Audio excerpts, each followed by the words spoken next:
Lumabas na din ang buong katotohanan sa mismong naganap na pangyayari sa pagitan ni Andrea Brillantes at Daniel Padilla. Si Daniel mismo umamin na rin matapos niyang malamang umamin si Andrea sa harapan ni Catherine ng lasing. Kung hindi pa talaga ito lasing ay hindi pa napapaloob kay Andrea na sasabihin kung ano talaga ang ginawa nila ni Daniel.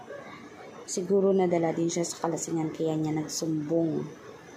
Kaya nakayanan niyang sabihin kung ano man ang mismong pribadong ginawa nila ni Daniel. Masakit yun kay Catherine, kaya nga blinak siya sa Instagram at kahit saan mang social media accounts.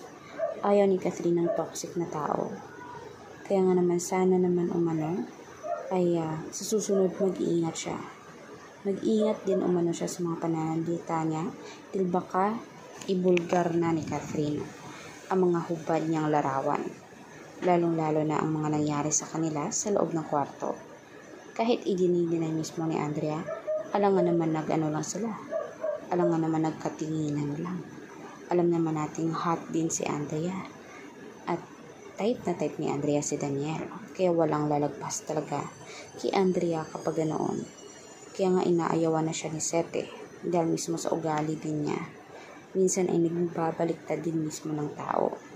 Kaya for more videos updates, mag-subscribe, i-like ang videos, at i-share din.